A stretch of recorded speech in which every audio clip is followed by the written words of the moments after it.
Go to participants. Open the chat and that. Sorry, people.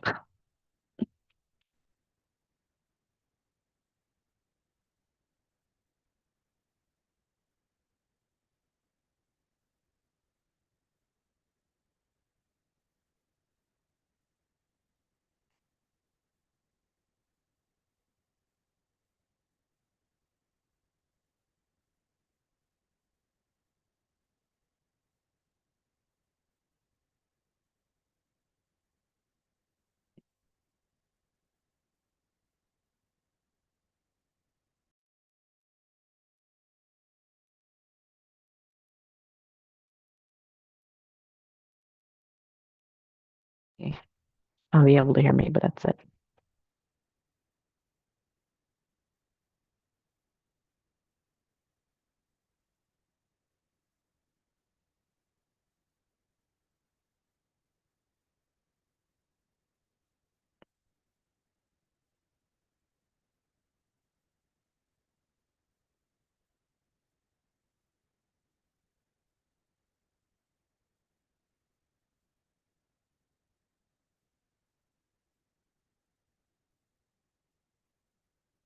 Somewhat of a delay.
Can you guys let me know if you can hear me okay and if you can see the PowerPoint presentation?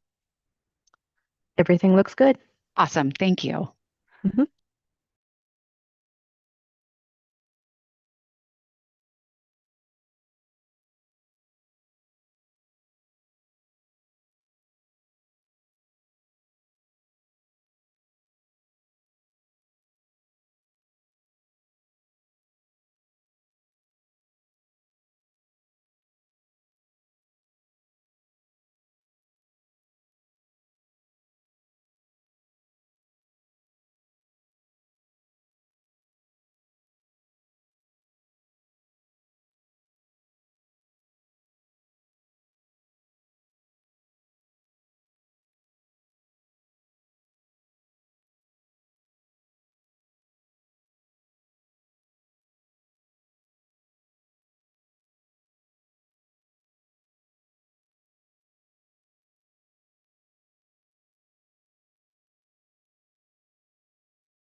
Hi, good afternoon, everybody. We're going to go ahead and get this party started. It's 12 o'clock Pacific Standard Time.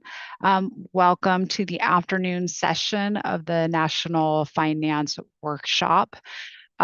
This is, I guess, first, my name, for those of you that don't know me, my name is Vanessa Kobilis. I'm the BLM rep to IBC. Just so folks are aware, starting on July 1st, the NWCG IBC committee will be renamed to the Finance Business Committee. And a special shout out to Serena for hosting us on her platform.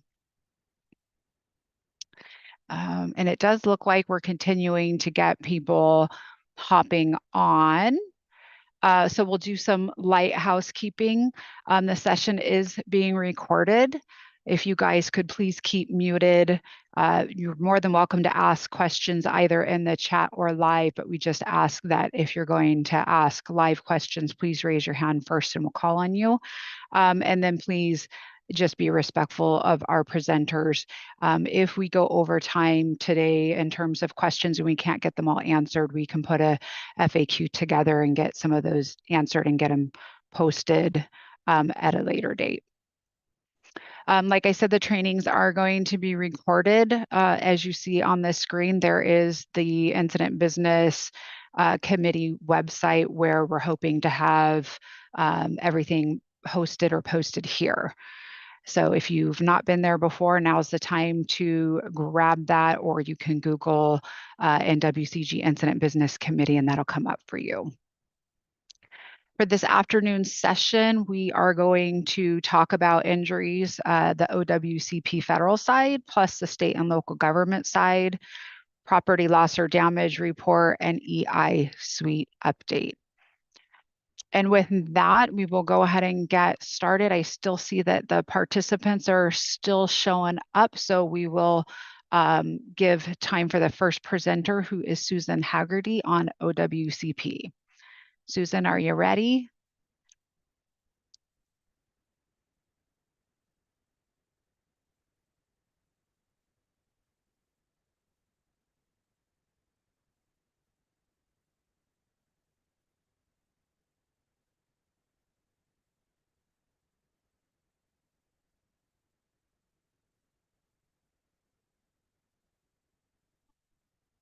Julie, do we have Susan Haggerty online?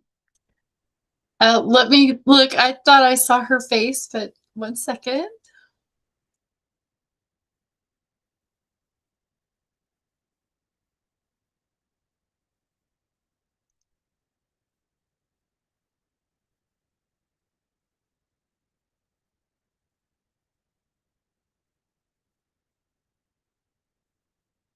Well, this is a good tactical pause, just as I'm still seeing the numbers climb for participants.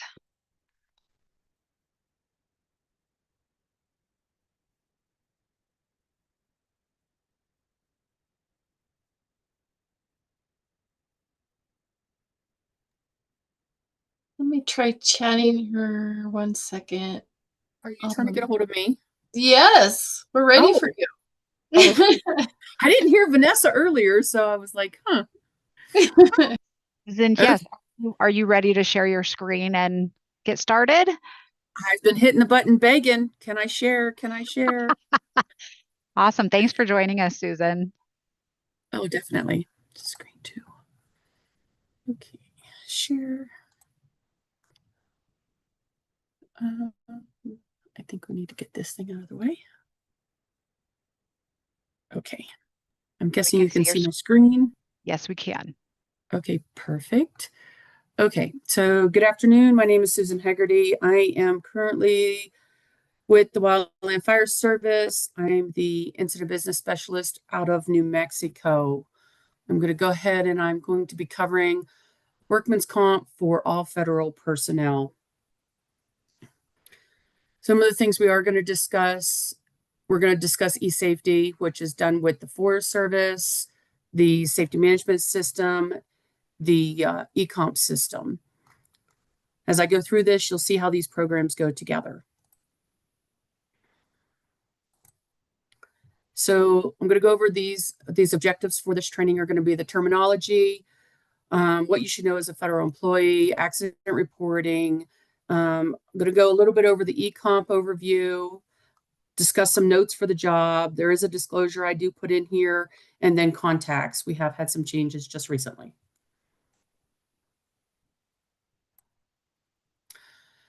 I like to show the terminology right in the beginning because you will see a lot of this terminology throughout the presentation. So if you take a quick minute and look at that, just so you understand, what the injured worker, how they abbreviate these agency reviewers, claims examiners. So everyone understands, what we're discussing whenever we use some of this terminology throughout the training.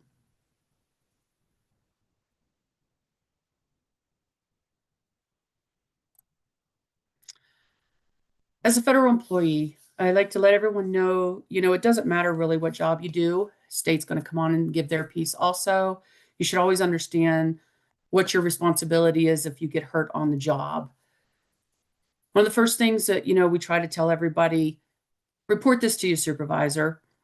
It doesn't matter if it's a slight cut on the finger, if you tripped and fell in the parking lot, loading a truck, you need to report it. Just because you might not feel it right then doesn't mean you might not feel it later, or something might not come about. So it does need to get reported as soon as possible to your supervisor. That includes your supervisor at your home unit and the supervisor you will be working for if you are out on an incident. After letting somebody know, get medical care. You don't have to wait for all the documentation and paperwork to be in order.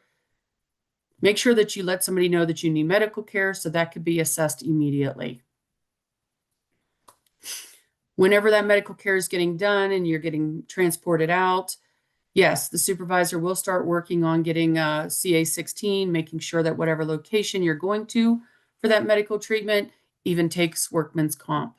This is something that you might want to ask during your, visit to a medical facility, making sure that they do take it.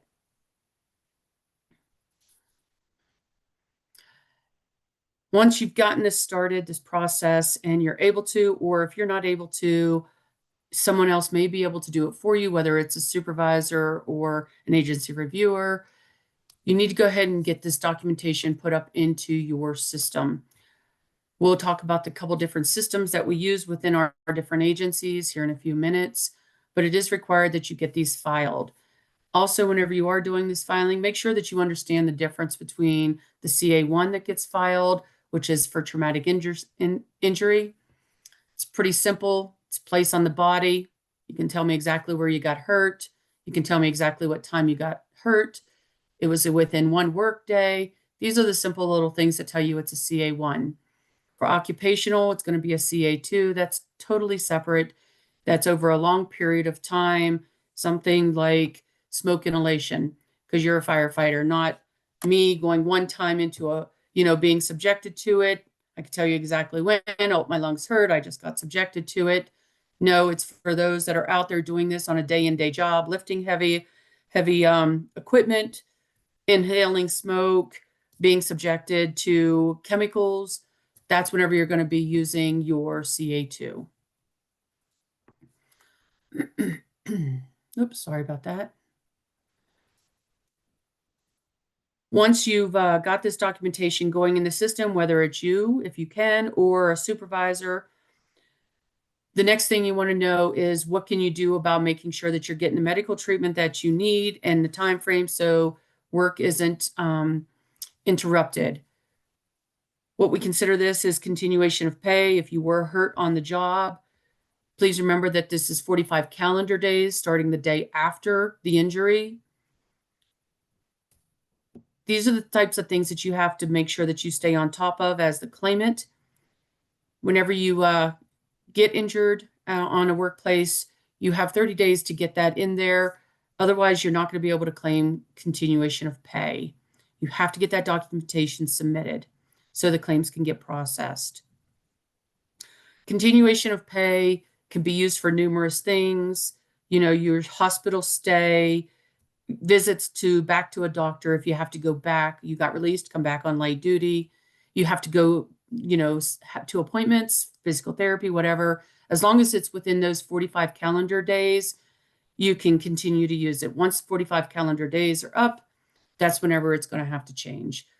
Leave is also something that could be used if your case is not approved.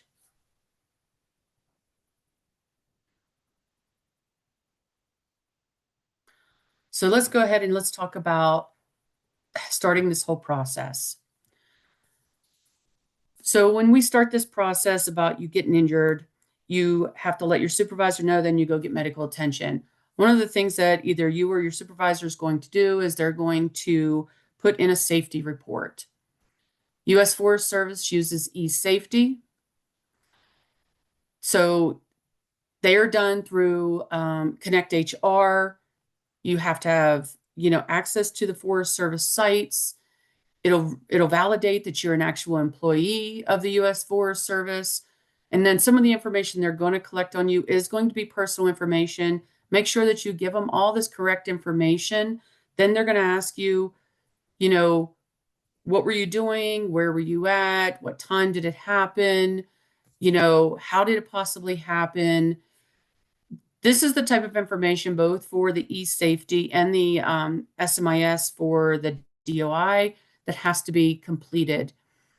Most likely this will be done either by you or your supervisor, possibly a safety. They're going to have to review the whole report also. So keep in mind to try to keep some of the fine details, you know, as you go and get prepared to do your documentation.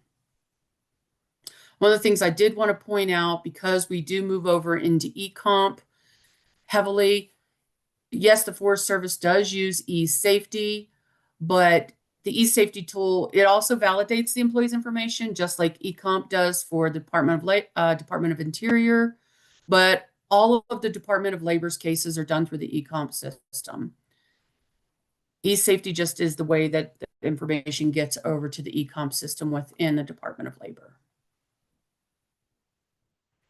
For the DOI, SMIS is used, the Safety Management Information System, same exact thing as eSafety. You have to get this information reported into the system about what happened at this incident. Even if you're not getting medical treatment, keep in mind that a safety report needs to be done. Same thing, it collects the same information. You know, there's personal information that's done as well as the incident details, you know, what happened. So this is the kind of information that has to be noted as this whole process is going. Once this all gets done, we'll move into what the supervisors are required to do after that. Just know that, you know, this information is taken, and the safety reports, whether there's medical or not given, the safety reports are loaded up into systems. Then there are safety managers that take all this information, and then they will take and they will assess what's been going on out there in the field. So just because you didn't go get medical help because you were able to wrench your eye out, well, guess what? If it's something that they're constantly seeing happen on these safety reports, that there's, you know, eye injury, they took and just washed it out, everything was fine, but the safety report was done, they're going to see what what's causing those issues. And it could be something as simple as changing the PPE, maybe the eyewear that they're issuing out. Maybe it needs changed. Maybe it's not as strong as it once was. Maybe it needs to be something different to cover more around the face. These are what the safety reports do. They let personnel further up the chain know that these injuries, these incidences are going on out there in the field. What can we possibly do? We're seeing more and more of them. How can we help in getting those taken care of? Can we issue different types of equipment or have different policies on how things are going to get done? This is the importance of these incident reports. So please keep, this in mind whenever you are starting the process. So then once you get the process started in the safety reports, both those systems will push you over to eComp. Your information comes out of eSafety, goes right over into eComp. You're going to be following your case through eComp. Same way with DOI. They're going to finish up the SMIS, and then they're going to go and put their information into eComp. This is where your case for your actual, whether or not you got first aid or whether you are going into a hospital or just being seen by a doctor, maybe some stitches. This is where this information is going to go. Inside this system, this is where the forms are going to start being created. Your CA1s, your CA2s. No medical bills go up into this system, so keep that in mind if you are the employee, the claimant, or if you're one of the personnel that's helping them out. We don't collect medical bills and we don't submit those. We do submit doctor reports. This system can also kick out a CA16, which is what needs to be taken to the hospital for a traumatic injury. We'll go over that here in a few minutes. And just note that like you as the claimant or a supervisor or a reviewer can help get this information put into these systems. It doesn't have to be the claimant in case they are incapacitated and do not have access to be able to put this information in. Once this information gets put into the eComp system, you can take and you can start tracking your claim. You're going to put it in. You're going to put in the CA1, which is all the information we'll go over here in a few minutes. Once it gets pushed through to, once you finish putting in your information, it gets pushed through to your supervisor. After the supervisor, it goes to the agency reviewer. After the agency reviewer reviews it, they send it up to the Workman's Comp at the Department of Labor. Everything is done electronically in this situation. Just to give a heads up, like people wonder about what goes on out there, just remember that these cases are all protected. So somebody else can't just go and get into your case. Once the supervisor's created the case and gotten it started, it does belong to the claimant. The supervisors can't go back in unless they're asked to sign a form or review a form. Agency reviewers can go in and they can take a look at this information, as well as the claims examiner that you will be assigned at the end whenever your claim is turned into a case.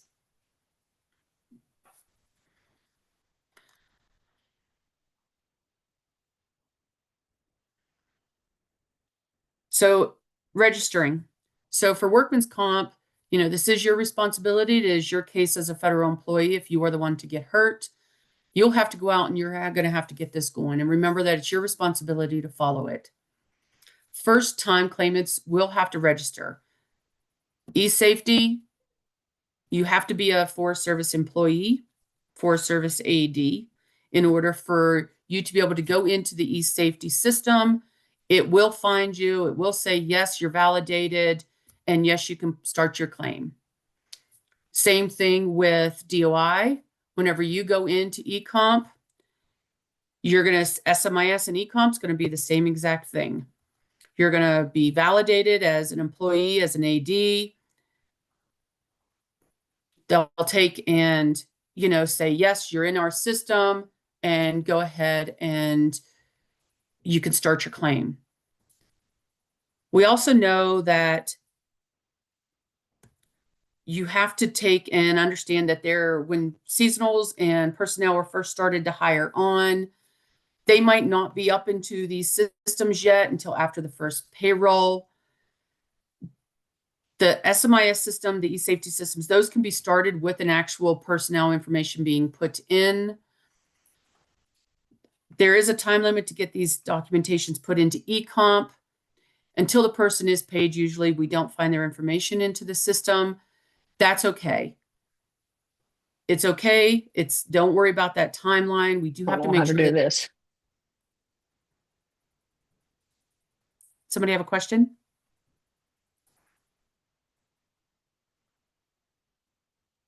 No, Susan, I think they just hopped on and were not muted. Oh, okay.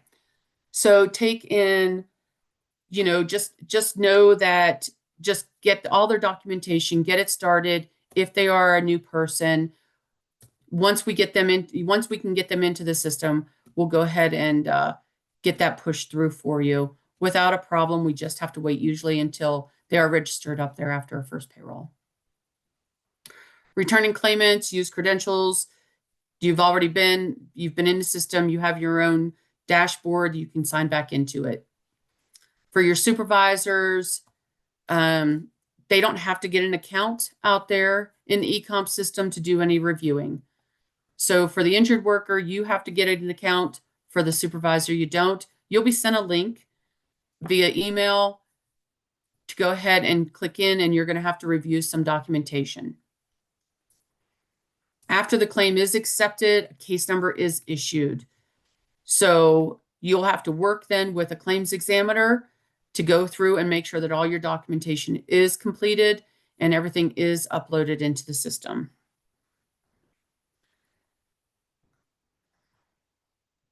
Hey, Susan, do you want to pause there for a minute and answer some questions we have in the chat? Yeah, because a lot of these questions are about comp, but this was workman's comp, not as a comp, but I will answer your questions.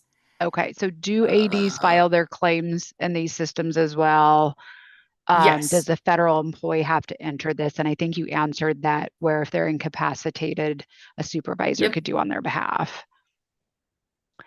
What role does a comp unit leader play in this? Someone responded they view their role as a facilitator. Do you have anything to add to that? So you are a facilitator, and just remember, as a comp out there, these cases are going to be dealt with more by the home unit, because it's going to be the home units that have the agency reviewers. I'll go over that in a moment. That's changed slightly, but it's going to be the home unit supervisor that's going to have to be the one that does their documentation. It's going to be the home unit reviewers that are going to help them through this. As a comp, you can just help get this information that I'm providing today to the employee, to the injured employee, so they understand the process. That's one of the biggest things. Thank you for that. And I think that answered Elaine's question. Shouldn't each person follow their host employing office procedures rather than going directly to eComp? Do you have anything to add on that, Susan? So their procedures, from everything I'm DOI, I'm going to tell you that now, but I dug into all the Forest Service stuff that I could get into. You're going to follow the same procedures. Every employee is going to follow the same procedures. U.S. Forest Service just starts with e-safety, and DOI starts with SMIS. But in the end, everybody's going to be using the eComp system. These processes don't change any differently. Okay, so I think this is a Forest Service specific. Does the Forest Service still have CAP with hospital liaisons to help supervisors with e-safety? Yes, they do. Okay. And are there situations where hard copy forms can still be used? Yes, there are mailing addresses that these things can still be done, but just know the Department of Labor does work their cases through the electronic system. But you can start out with hard copy paper. Okay, and then one is more of a statement, but it says, my understanding is that if a supervisor knows of an injury and the individual refuses to file, the supervisor is obligated to file on their behalf. Yes, they are. They have to, they're not obligated to do eComp. They have to do the safety reports. Okay. We cannot force an employee a claimant cannot be directed to file or waive his or her rights to file a claim under FECA. So we can't force them to file that claim in eComp, but safety reports, if the supervisor does know about it, they will have to file one. Okay. And then, so should each person get an eComp account then if they have a claim, as well as SMEs or eSafety? You will end up if you are DOA Forest Service, you're going to start with e-safety, and that information pushes all the way up into eComp. So you will have an account with eComp. Same as SMIS, you can go in, and once you're finished with SMIS for DOI, then you can go into eComp and you can create a claim. You don't have to create one prior to getting an injury. You can go in and you can file it. I will highly recommend that anybody, even something as simple as a cut finger, could be infected later. You can go in, you can start your eComp, and you can mark it no medical at this time. Your claim can be changed at a later date. If by chance you have to go in because it got infected, you've at least put the claim in, stated you got injured, stated you didn't need any medical. But if you did then have to go in later to see a doctor, you can get with your reviewer, agency reviewer, and the claim can then be changed over an eComp to actual medical needed. Okay, awesome. That's all the questions in the chat. Susan, just a time check. How much more on your... Oh, I am going to try to go through this rather quickly. Give me a few Okay. minutes. A lot of it's just information I'm providing. Okay, awesome. Thank you.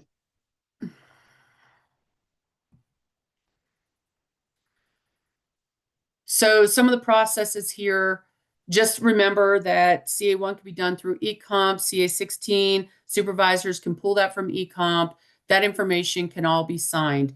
One of the pieces of information that I did want to point out though, and I just recently came across, and it seems to be getting more and more popular.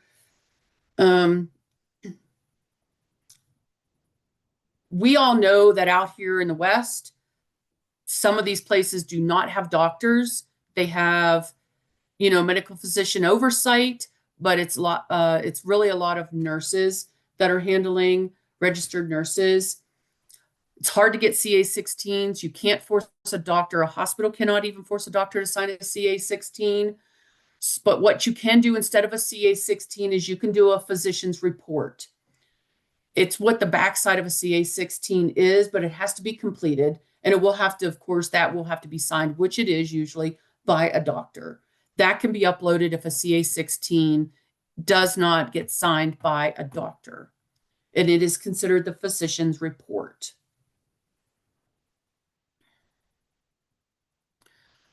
I'll just briefly go through these pages. This is just some of the registration stuff. One of the things I just want to point out when registering is use personal information. That's the one thing you as a comp can try to remember to advise the claimant, is that personal information whenever this information is getting put in. Even if you're there with a NJ boss who happens to be putting this information in the system for the employee because they can't, personal information, do not put work information as your email address, as the location address. This is their claim and it has to be their personal information. Make sure that there's a known understanding of which one's the CA1 and which one's the CA2 and which one you're going to use. And ask. You can ask these questions. They'll let you know what you're supposed to use. You don't want to have to try to change your claim later on. Some of the basic information, make sure that it gets very detailed. One of the things I can suggest to everybody is witness statements. The exact description, what happened, where it happened on the body. This is the information that has to get put into this system. I just wanted to give you guys a quick view. If you've never seen inside the system, these are some of the questions that they're asking. Witness statements, very important. These can make or break a case. They really can. Just because you're not painting a good picture doesn't mean the witness might not have painted a better picture. These people up in the Department of Labor, they're not out in the field with you. They're not firefighters. They're not the ones that are inhaling the smoke. They're not the ones that are tripping through, ditches, whenever you're out at camp. So just paint a really clear picture so they know, get witness statements so that can help your case. So I just want to point out some of the notes for this job. Somebody asked earlier, yes, you're not alone. Forest Service has an amazing program. I know DOI is trying to adopt quite a bit of it.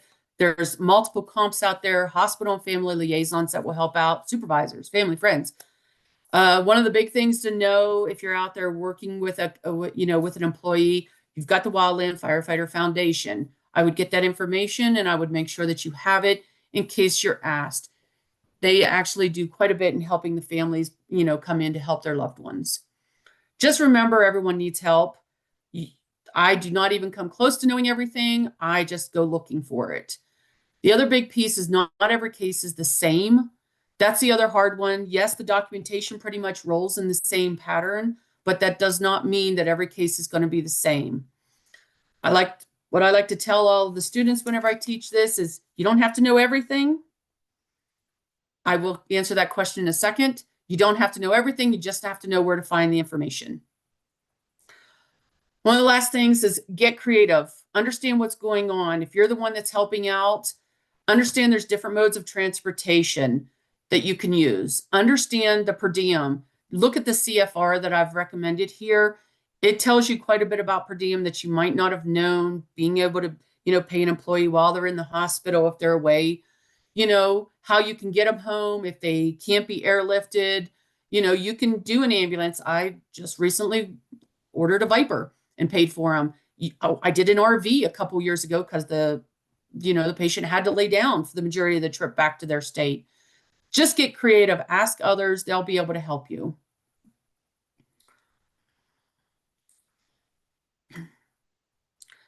I'll answer that question too. Hold on. Quick disclosure. This is nothing more than stating like this is what the Department of Labor regulations govern whenever it comes to workman's comp. You can go ahead and read over it. I've put the presentation out to be, distributed along with some documentation I've pulled helping. All I got to say though is, us as comps out there or hospital liaisons, family liaisons, don't release any information. Just tell people no. It's very easy to get caught up, know what's going on, but make sure that, you do not give any of the information out about the patient, okay? Strictly to their supervisors and to the reviewers. Those are the people that are gonna be able to get that information and be able to help that patient. You get hit by reporters, whatever, or people just asking generally in the office, please don't give the information out. Oops. Okay, so I got a couple questions in here. I will answer. Yes. So the Forest Service still does call ASC. I've put the information in here for ASC. Just know that if ASC is not gotten a hold of, many changes going on in ASC, a supervisor can still sign a CA-16. So can a comp. And someone like myself who's an agency reviewer, I can sign them also. So there are multiple ways to get a CA-16 signed if ASC is not available. Pharmacies, yes, go out to the Department of Labor. I've put a number of the agencies out here, these links. You can go out there and you can find your local areas, who accepts workman's comp and who doesn't. I put CFR back. I have not heard about a new CA-16 coming up. As soon as I do, we'll start, I'm sure many of us will just start passing it out to all of our counterparts. And of course, we will post it down here on our Southwest. No, we don't post the CA-16. I'll find out if there's one coming out and find a way we can get it out to all the comps that are in, that are active in IROC. Yes, my PowerPoint is available. I did pass it over with some documentation for you guys to see. We can make sure and get that posted for folks. Okay. A supervisor being able to sign a CA-16 is news. Yes, it is. It's news to a lot of us, but they did come out and state that it can be done. I think that was the last one. The last thing I do have to tell you is that for those of you in the U.S. Wildland Fire Service, they have decided to do a unification of all of our bureaus except for BIA. That hasn't changed. And then this is the new gentleman here, Derwin Magruder. He is going to be our liaison for workman's comp. And then there will be agency reviewers underneath of him. Just so you know, last week they pulled all of us as field agency reviewers, and they're moving all of it up to DOI. So just be prepared. You're not going to have your local agency reviewers pretty much as of last Monday. We were all supposed to turn over our cases. Are there any other questions? I hope I've touched enough of that for everybody. I didn't see any others. We can scroll back through and see if Crew bosses, if they have in payroll supervisor authority, then yes, they can sign CA-16s as long as their actual PDs state that they're a supervisor.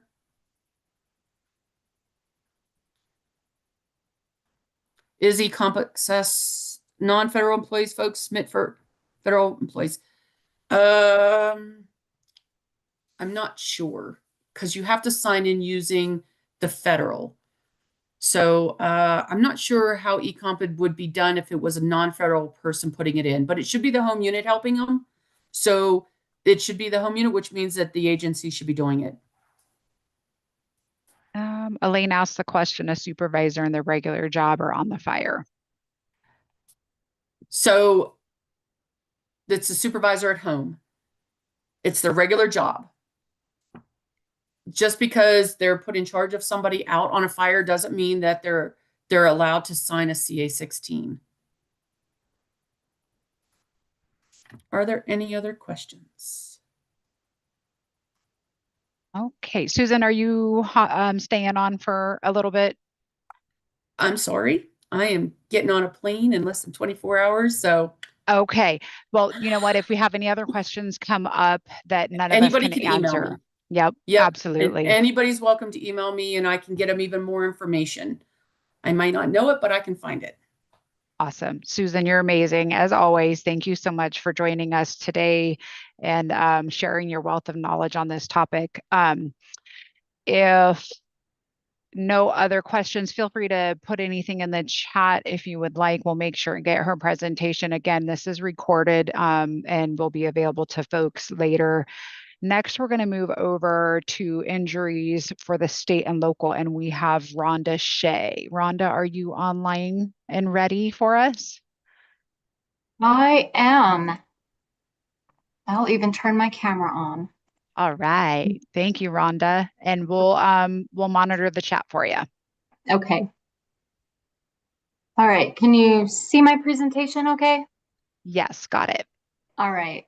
So I am Rhonda Shea. I work for the state of Utah. So they asked me to give a presentation with the state perspective and some tips on how to find out workers' comp information for state employees and cooperators. And so most of my presentation is going to address how to find this information when the injured employee is not able to answer any question. So why does this matter? Because injuries happen on every complexity level. There's not always going to be an IMT assigned to the incident. You may have to determine workers' comp insurance for an injured employee on a Type 5 incident at your local unit. Delays can cause claim issues and stress. We don't want to cause more stress for an injured employee with a looming medical bill and delays in the workers' comp claim. And there's coverage confusion is common with cooperators because every state has multiple counties with multiple local fire departments with a multitude of workers' compensation insurance plans. And then, of course, fast, accurate identification is critical. So identifying the home unit and making contact to initiate the workers' comp claim as soon as possible is a priority. So a core rule to remember is that workers' comp follows the employer, not the incident or the jurisdiction. And we need to identify the employer to be able to identify the coverage. So if someone is injured, of course, we're going to provide the medical care immediately. Medical treatment for an injured employee should never be delayed for any reason, especially for paperwork. We need to notify their supervisor If the home unit supervisor is on the incident, they will be able to initiate the workers' comp claim with the home unit. But if they're not there, we will need to identify the employing agency, and that may not always be known and may take some time to find the contact information. We can contact the appropriate compensation office. Generally, this will be done by the home unit, but in situations where you know the workers' comp information and cannot reach the home unit, a call to the workers' comp office could at least get the correct documents sent to be filled out. And then again, we want to start the documentation right away, as most workers' comp cases have specific timelines after the injury for the claim to be filed. So where do we find this information for our state and cooperator employees? So the first place that you would look for a cooperator would be the cooperator agreement. Cooperators' workers' compensation information is sometimes listed on the agreement, or it might even be a tribal agreement. At a minimum, the home unit and state contact information should be listed on the cooperative agreement. And it's important to note that some agreements that local agencies and tribal governments have with the federal government allow their employees to be hired as an AD. So in those situations, that AD would follow the same process and would be covered under OWCP. Another resource is GAC supplements to Chapter 50, the Interagency Cooperative Relations. Contact information for state incident business staff can be found in these supplements, and sometimes workers' comp information is listed. Oops. And then, of course, we're going to contact the home unit first. If we have all the information, sometimes we don't know who these individuals work for. So if you are on an incident and they with a team, you could actually check the incident check-in form. The home unit should be identified as well as an emergency contact. You can get the unit identifier from EI Suite if there is a database, or you can look the employee up in IROC and get the home unit information. If you don't have access to IROC, give dispatch a call and ask for their assistance. If you know what state this individual is from, you can contact the state incident business lead if you're unable to reach the home unit. Every GAC generally has a list of agency contacts. If you cannot locate the home unit but know who the state individual is, reach out to the state incident business lead. They can make calls down the chain to help locate a supervisor. And then, of course, there's always an internet search. If you know who you're looking for, which home unit you're looking for, and a lot of cooperative agreements can be found online, but at a minimum with an internet search, you could at least find a phone number for the home agency. And this is just an example of the information that could be found on an agreement. Of course, this is one of Utah's cooperative fire rate agreements. So on our agreements, we have our home unit agency is always identified up at the top. And in Utah, our cooperators are required to have their workers' comp information on their agreement. So you can see on this one that they have Utah Local Governments Trust as their workers' comp, and they have their claims adjuster is listed with their phone number. And then we also have a multitude of other phone numbers. We have our fire warden who could be contacted if you need additional information. And we also have our state fire management officer. And then also we have the area that manages this agreement for the cooperator. So you could give that office a call. And then lastly, we list our state information. So you could give Katie Ricks, she's our fire business coordinator. You could always give her a call.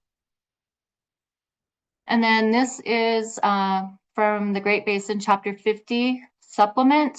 And of course, this is Utah again, but as you can see, we have information for our state workers' comp insurance. It lists who it's through, gives you a time frame in which the paperwork needs to be submitted, tells you what the form is. We've got our workers' comp address, and then we have our workers' comp person, sorry, words escape me. Her information is listed here, so you could reach out directly to her. And then we also list what is required of our state cooperators, that they are supposed to carry workers' comp insurance, and it needs to be listed on their fire rate agreement. So required documentation, of course, you need to know the employee name, and we need to know who they work for to be able to determine who their workers' comp is through. A resource order number. If it's a type 4, type 5 fire, that might not always be, there might always be a resource order, and then the incident name, and then an OF-288 or a CTR for the injured employee, because we need to document the time worked on the incident so that they can get paid for their time. And it also helps determine any continuation of pay if the injury warrants additional time off from normal work. And then we want to document those injury details and get witness statements. Preferably the home unit has been contacted and the correct forms and the workers' comp claim has been initiated. But at a minimum, and as a last resort, a CA1 or a CA2 could be filled out just to document the accident. This is especially important if this is short duration fires and the witnesses are moving on. So I have just a couple of scenarios. The first one is the easy one, right? The employee's on the incident, he's part of a crew or an engine, he's with his home unit supervisor. So the supervisor is going to go ahead and initiate that workers' comp claim and provide the information and forms that are needed to be completed at the incident. And then the second scenario, an injured individual is on an incident as a single resource or part of an interagency crew, and the crew boss is not from the same agency. We typically have mixed engine crews as well. So if they've got an ad hoc crew that they put multiple people on it from multiple agencies, it's very possible that this crew boss isn't going to know any of this home unit information for an injured employee. So we need to identify the injured worker's employer.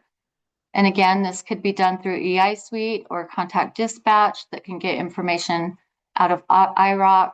And then we're going to contact the home unit. The home unit supervisor will initiate the workers' comp claim and provide information and forms that need to be completed. Some common pitfalls that we see is assuming federal coverage for all. This can lead to the wrong process and forms being completed, not verifying cooperator employment, identification of type of employee and home unit is critical, incomplete or missing OF-288s. The injured employee time needs to be accounted for so that they are paid for their time on the incident. And then there's always confusion between ADs versus contractors and cooperators. And it's important to know the type of employee and the differences in the types of workers' comp. And then again, delays in reporting, not meeting workers' comp deadlines can delay the case and cause issues for the injured employee. When in doubt, contact the home unit. If you're unable to get a hold of the home unit or even identify the home unit and you know what state the individual is from, contact the state incident business lead, or you could always contact your agency incident business lead and they can go through their contact list and bump it down the chain. And then of course, an internet search, if you know the entity that you're looking for, and we need to complete reporting in a timely fashion. So some key takeaways is that coverage is employer-based.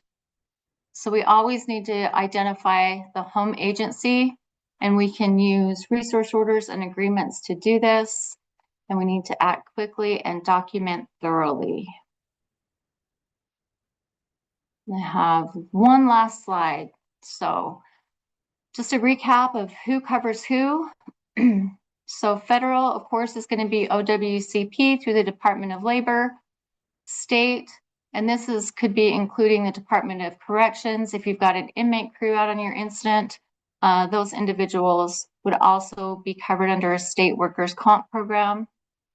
And then our county and local cooperators, they could have a risk pool and of course, private workers' comp insurance. And then ADs will use the federal OWCP. Contractors are going to use their employer insurance, and cooperators, the insurance provided by their home agency. And then with tribal, if they are hired as an AD, as is agreed to in their agreement with the federal agency, they would be treated as an AD and it would go through OWCP. But if they are hired by the tribe, it would go through insurance through their tribe. And that is all I have. Does anybody have questions? I don't see any questions in the chat. That was a very thorough, excellent PowerPoint presentation. Thank you so much, Rhonda, for your time and great information. And if you, again, if you've shared your PowerPoint presentation, we'll make sure that we'll get that posted for folks. And again, the session is recorded. All right, moving on to the net. And again, if you guys think of some questions for Rhonda, go ahead and put them in the chat. Next, we're going to go on to the property loss or damage report. And with that, we have Julie Bennett and Jamie Wade to present. Ladies, are you ready?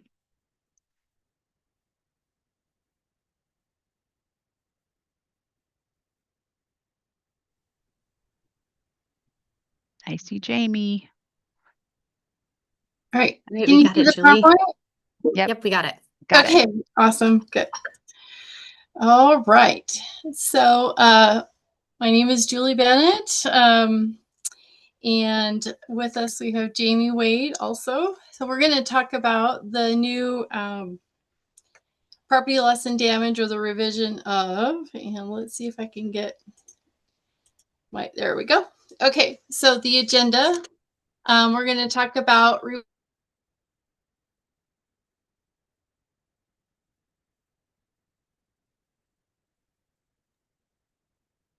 Julie, your audio cut out. I don't know if everyone else can't hear it as well. I'm in the same boat. Okay. Looks like she might have hopped out of the chat.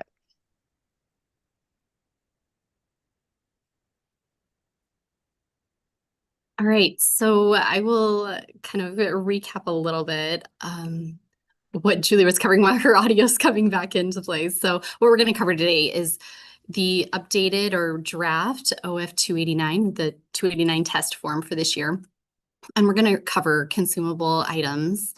And so we get asked a lot the difference between incident replacement versus damaged property.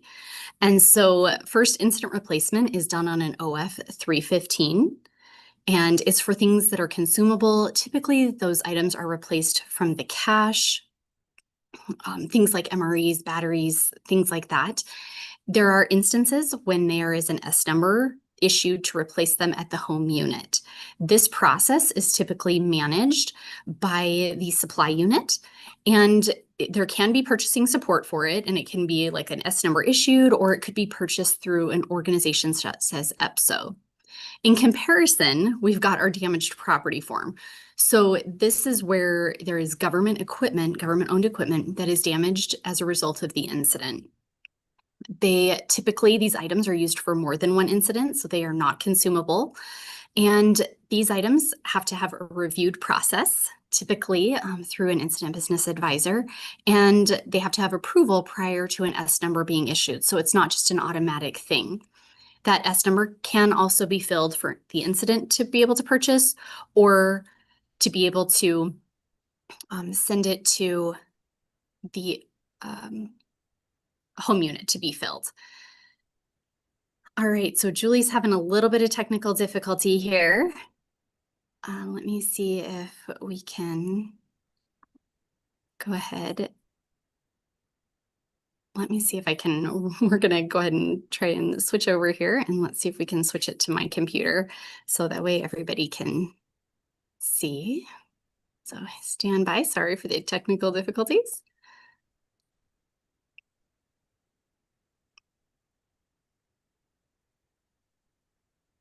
All right, it is not letting me.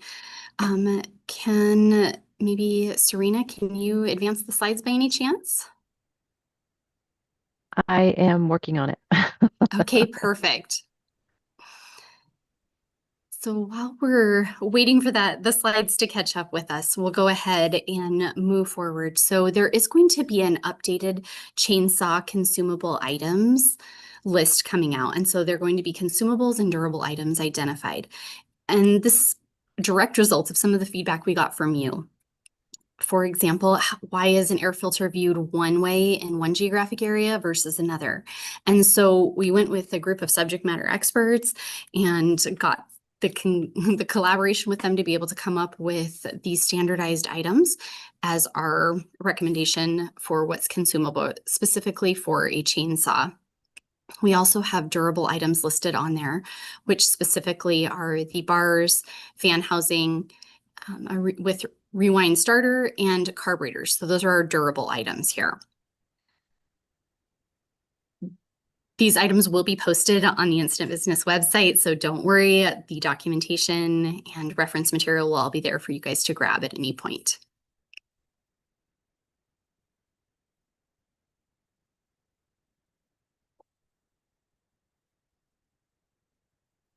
We have to love technology, right, everyone? Okay, we'll keep moving forward. The website is going to be the Incident Business Committee website. If you do not have that bookmarked, you can go ahead and Google NWCG plus Incident Business Committee, and you can go ahead and find that website online. We will also, it is in the slide deck, and so when those are posted, you'll be able to grab those as well.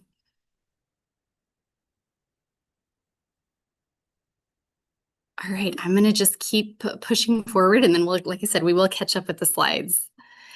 So the next reason we are updating these, okay, oh, looks like there's some movement.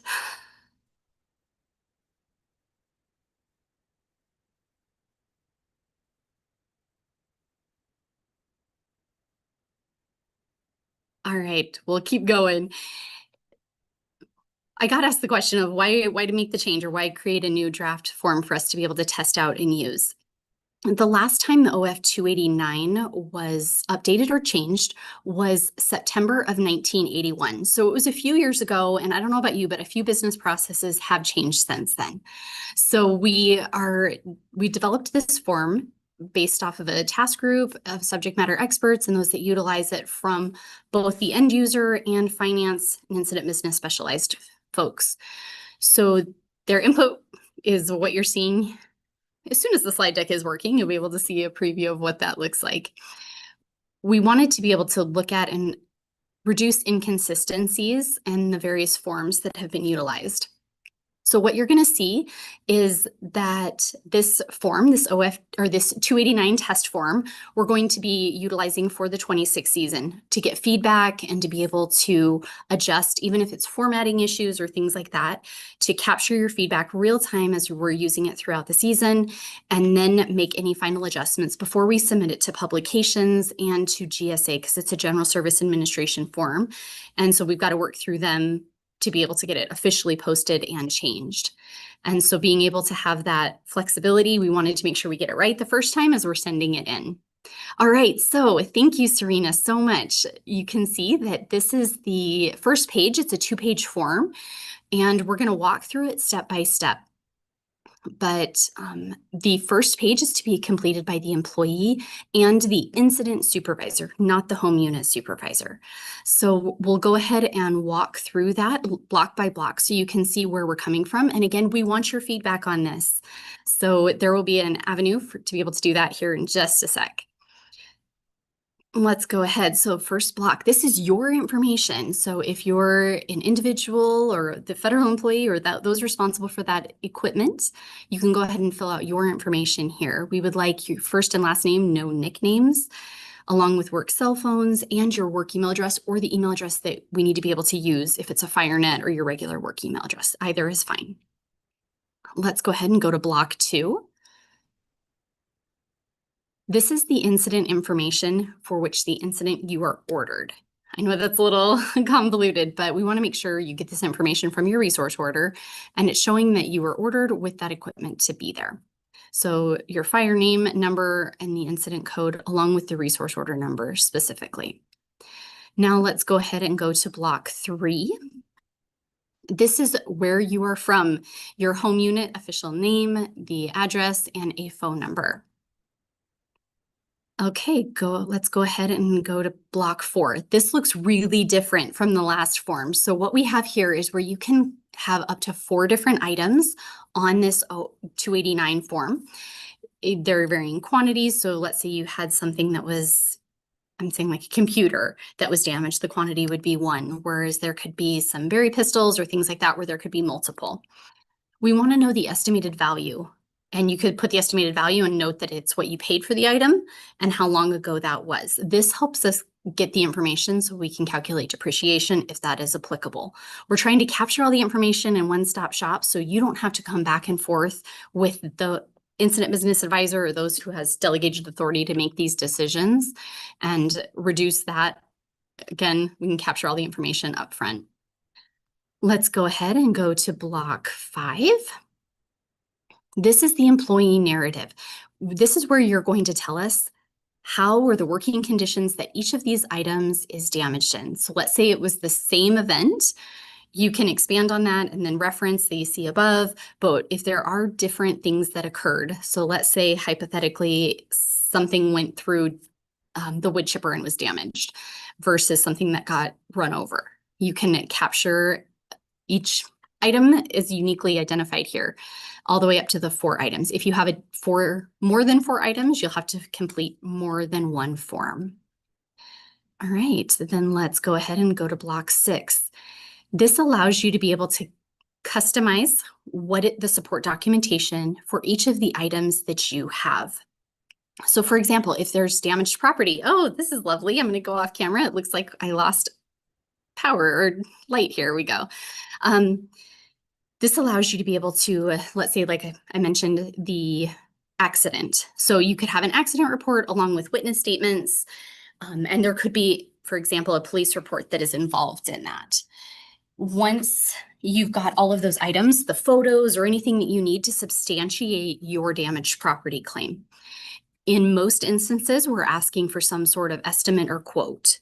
If there's a catalog price for this, then you could list that as but not all of these may apply for every single item, which is why you can go ahead and check which boxes for the backup documentation you have for each of these.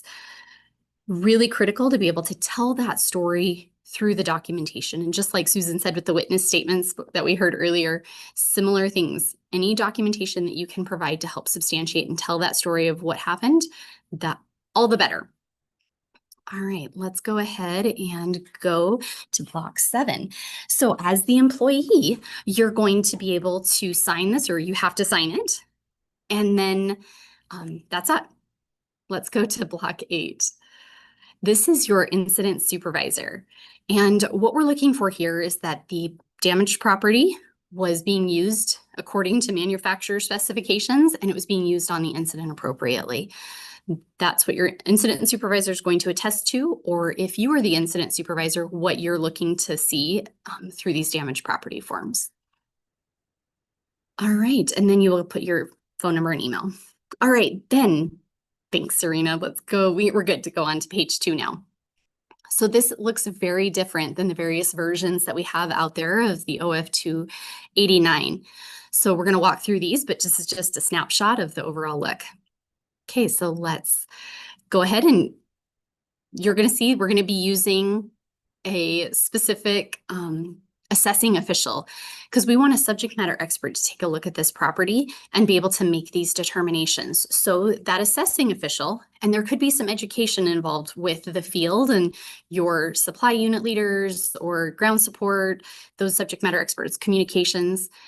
Is the equipment operable? Can it be repaired? Yes or no? And what they're going to do is come through for each item and circle yes or no if that applies to the item. We're also looking for a typical lifespan. So if the cloning cable has a lifespan of however many years or incidents, we want to capture that.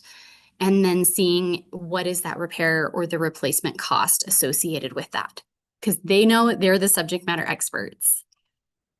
Then let's go ahead through the finding and determination. So the first block is telling us what condition of the equipment and general stuff about the equipment. Then this block is really what it is with this piece of equipment. So let's go with that mic, for that communications handheld mic. Does it look like it's brand new? Does it have significant wear and tear? Is there other damage that may have occurred? Any other notes, things like that. And then they're going to, on the far right, you'll see that they're providing a recommendation for this. Is it a recommendation to repair, replace, or they do not recommend because it is just normal wear and tear? Or if by some chance they've got a third option, they'll provide that assessment for every single item on here. So like I said, you can do up to 4 items. You do not have to do 4 items. If there's only one, then just fill out 1. Then let's go ahead and we're going to go to block 11. Oh, one more. Perfect. Thanks. This is who is your subject matter expert or that assessment official. So are they your communications, ground support? Are they somebody, if you don't have this on like a local unit, there has to be somebody that you can go through and you can work through your incident business folks to help navigate where we can get that expertise to identify and capture the condition of this equipment. But what position, what makes them qualified? You know, their name, obviously, what contact information, and then they have to sign this as an assessing official. All right, let's go ahead. Then here is a fun thing. If you were just doing this 289 for documentation because you need to take that back to your home unit and you're not requesting an S number or a determination by the incident, you can check that first block, give a copy to the finance section for their documentation, and that's it. If you're routing it for approval, then you would need to go ahead and again work through that finance section or follow your local unit protocols. So let's go ahead and go to block 13. So this is the determination where as the determination official, this is usually by delegation. So if you're doing a smaller local incident, it is that local incident business advisor, incident business specialist, or somebody with delegated authority. And this is where it comes in that you would check who you are and why you're doing this assessment. And then you would make an assessment for each of these items. And your options are the approved, approved with contingencies, or denied. And so you may approve items 1 and 3 and deny 2 and 4. You can then, if you have approved with contingencies, you would include that in your comment section of what those contingencies are. I do recognize that that comment section is fairly small. And so we want to make sure that we're using concise wording, and that could be some feedback you provide us that you need that comment section significantly bigger, for example. And then, for example, we're going to use this as an incident business advisor. They would go through, they would sign it, and then they would put their email and phone number listed there. Then we're going to go to block 13. So once they make the determination, let's say this was approved, they're going to go ahead and we'll go to block 14 now. This is for routing for the finance and logistics sections. I don't know how many times my comp unit leader has had to, write on the side of things and trying to track where each of these items are in the process. So this is to capture all of that for both the ordering and for the comp unit leader to be able to assist them. So what the claim number is for each of these items, what dates it was sent to dispatch or ordering, and then if there's an S number that was issued, what that looks like. So again, we're capturing it in a one-stop shop. Okay, so we want to hear your feedback on this form. So go ahead, if you've got some comments on that, you can go ahead and email, I guess I'll go ahead and do it, where you can send them to Jamie_Wade@FireNet. Or my USDA email is here as well, and I can capture those for the IBC. All right, I do see that we have some hands raised. So it looks like Merlinda. Hi, Jamie. It's Mer. I just wanted to reiterate equipment. This also includes, we've had several claims here, and by the way, I work with the claims branch here in Albuquerque at ASC. We've had claims come in where personal laptops were approved for replacement, and they were basically just used because that's what they preferred, not because they were actually needed for their job. And the finance chief on that fire signed off on it. So an S number was issued. Anyway, we got that taken care of. It was not replaced. So this, if people are going to take personal items for the use of government benefit, they have to be written up under an agreement prior to their assignment. That's in our directives. It has to happen, because something happens to that piece of equipment, laptop, whatever, we're going to need that. So I just wanted to throw that out there. Absolutely, Mer. Thank you for that clarification, as you are the subject matter expert on that. So thank you. And yes, the consumable items will be shared. That list will be shared out and published when we send the draft 289 for feedback and out for use this season. Jamie, there was a question earlier. Whose responsibility is it to contact or locate the assessing official to fill out that section of the form? It is the employee's responsibility to find the appropriate assessing official, because it's their claim. They've got to create the documentation. So if that means that they have to go get a copy of a police report, for example, they need to do that because it's their claim package that they're submitting. If you are on a type 3 potentially, or a complex incident, you can go work through the finance section and they can help guide you with the documentation that you would specifically need. But it is ultimately the employee's responsibility to get their claim package put together. Okay, and the boxes, are they initialed or checked? Depends on, that's a great question. It depends on what it is. So if it's for the assessing official, it could be checked. If it's, each block, it does specify if they are to be checked, initialed, or circled, I think are the options. And kind of to tag on that, do the blocks expand? I can see explanations may not fit. They do not expand at this time. Right now, it's just in a Word doc format. So we'll see how we can get it going for the season. But you can always, if you need additional information or documentation, you can always say, see attached resource order, or not resource order, excuse me, general message. I'm clarifying that. You can always attach a general message for additional information, narratives, things like that. Or if the person approving it needs to document, there's some additional space that they can use, like in the lower right-hand corner of page 2. That we can potentially make up for additional comments for that.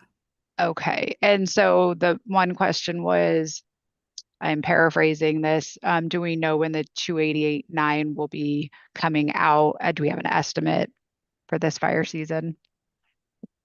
The hope is that we're going to test it through this fire season, and I can imagine that IBC will be issuing it shortly. I was going to say, Nessa, if you've got anything you'd like to add for that. And then will more information be coming out regarding replacement of consumables for drones?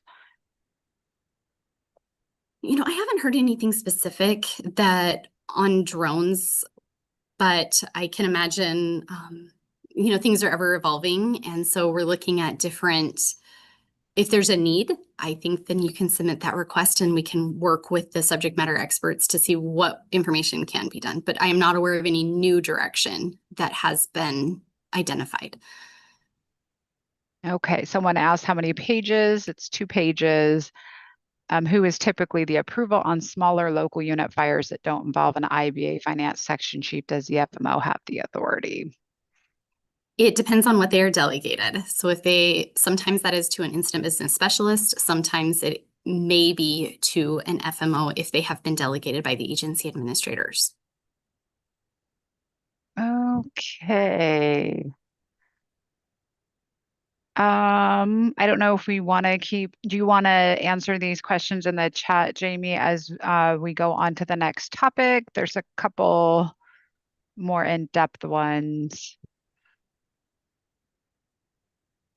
Chrissy Kappas has in the last slide, it showed 4 item boxes and claim numbers. General message, will the one OF 288.9 be sent with different general messages and 4 claim numbers to get 4 different S numbers tracked on 4 lines on a claim log?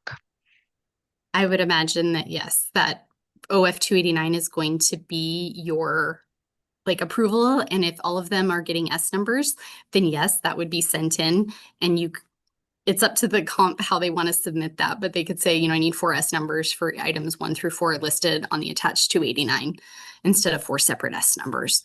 But you can work that out with dispatch and how they best communicate that to be able for workload tracking on their side. Okay. Yeah. I think what we will do, because we're running short on time, is we can tackle some of the questions in the chat to get those answered with the next presenter. Thank you, Jamie. You rocked it. Julie, I think, finally got her audio to work. Can you hear me okay? Oh my God. Yes. I'd like to formally apologize to Jamie and everyone on the call. No, you're fine. You can't help that happened. That was almost perfect typing though, right? Jamie, take it away. Yeah. Peace out. All right. Thanks, everyone. Look forward to your feedback. All right. Thank you, Jamie. Thank you, Julie. Next up, we have iSuite updates. And with that, we have Deanna Crawford. Deanna, are you on the line? Yes. Can you hear me? Yes, you can. Perfect. Thank you. I've got a quick little PowerPoint. I'll see if I can bring it up. Stand by.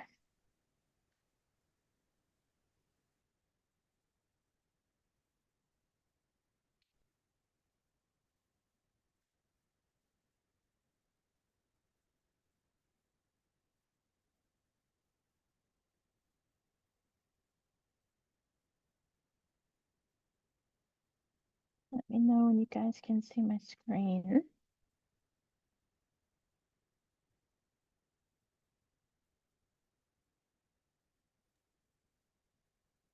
Yes, it's up. Perfect. Okay.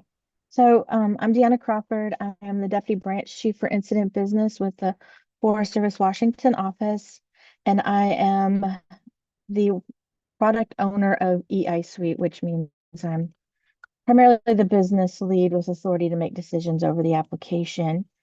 And some of this will be a little bit of repeat from the team meetings if you've been to the team meetings at all. But we've made a lot of updates to iSuite over the last 6 months. The biggest one was this fall when we moved the application itself from the Oracle platform to the Postgres platform. And that was the biggest shift we've had. And that went well, though we are still finding a few glitches here and there, just with how the application runs on the different platforms, things that, we can't just test for. So if you guys encounter some glitches, please let the help desk know so we can look into that. But for the latest releases, one of the things we did was went in and cleaned up all of the admin offices that had been added to Enterprise. And so now the 4 primary federal admin offices are at the top. So you don't need to add ASC again. It's right there. Just go ahead and use it if that's where it needs to go, or one of the other admin offices. We've gone in and added incident total cost to the cost group category sum graph. So now you'll see the cost total on the graph itself. And then we've also adjusted the font size for the cost group category summary report. So it'll no longer be in that really teeny tiny 6-point font. I think we've moved it up to 10. So you'll be able to see that difference when you go in and run the cost reports. We've made some significant changes with time. We've now made it to where if you've got enough postings for the scroll bar to show up, the system will automatically scroll to the most recent posting. So you're not having to scroll to the bottom anymore to get to the most recent posting. It'll automatically go there. We've also updated the limitations on the number of days you can post at a time. It was set to 5 days and now it's to 30 days. So that should help, if you're dealing with that unoperated equipment that's just the daily rate, you can go in and post several days at a time. We've added the ability to enter 0 for mileage if there's a mileage posting requirement. And then probably the biggest change we've made, and this is to help facilitate the electronic processes, particularly with DMOB, is that you can now post time, and with the spring release, you'll be able to edit the additions and deductions for resources that are status demob or reassigned. So you no longer have to go in and change them to pending to finish out their time if they've been demobbed. Financial export is also a big change that we've made. The site version hasn't really changed. So if you're using site, probably the biggest changes you'll notice is that the file extension is now an ENC file instead of an FEX file. And then when you go to upload it into the repository, you'll log in with your FAMAuth account instead of having to maintain a separate username password for the repository. So the site version works as it always has for financial export. The big change is on the enterprise side, where all you need to do is run the export file. You don't need to download it. You don't need to upload it. Just run the export file itself. And the system has what I'm referring to as a fetching feature. And at about 2:30 every morning, the system will go in and grab any export files that were created and upload them for you. So that's a big change. You don't need to download it and then try to upload it to the repository. And we ask that you not do that because that kind of messes with the system. But the fetching feature does work. You just need to run the export. And then just for those of you that are interested, we have made some updates to the plan side of the house as well. We've created some dynamic fonts on the 204 forms in the IEP. For the training specialists, they can now select complex incident management team from the pick list. Before it just had type 1, type 2, type 3, that sort of thing. And then the training specialist, if you're in a group, in the iSuite group, the training specialist can show up for any incident within the group. Before it was the incident that they were assigned to was the only incident they would show up on, but now they can show up if it's in a group. We've also added city to the search option for JetPorts. We've added the last workday field to the check-in data tab, so you don't have to go to the demob tab to see that. And then we've also added check boxes for extension requests and extensions received. And then for demob, we've tentatively, for the tentative release date, it will automatically populate when first workday and length of assignment are completed. And then for spring release, we're targeting May 13th to do our spring release. And that will include all of the updated reference tables. So we'll update the AD rates, updated override codes for the Forest Service, updated unit IDs, position mnemonics, and we are updating the cost data as well. So lots of updates for this spring release. And like I said, we've got that tentatively scheduled for May 13th. And that's really all the updates I have for eISuite, unless there's questions.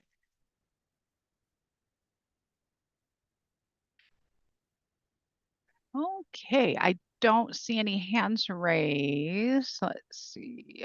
Does anyone have any questions? Any chance there will be changes for entering times so that times can be entered for an entire day at once or even multiple days? For personnel or equipment? Janelle, did you want to answer that in the chat? Personnel, she said. Not at this time. That's something we are looking at future. I don't know that we'll be able to do that with the current application. Okay, any other questions? All right. Well, thank you so much for your updates. Much appreciated. And there's been some questions in the chat on the PowerPoint presentations. Those will be available to everybody along with the recordings. So for tomorrow's session, tomorrow, Wednesday, April 15th, we have a morning session from 8 to 10:15.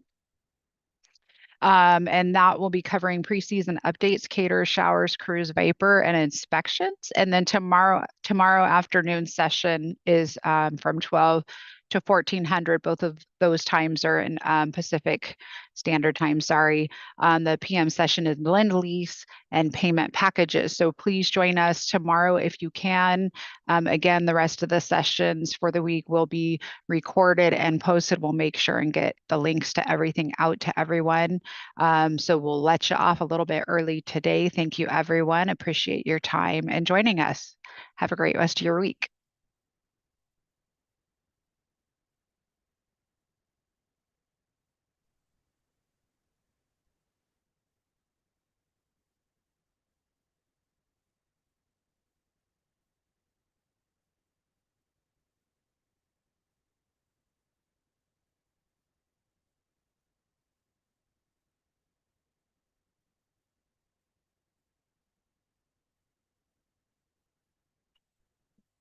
Mm.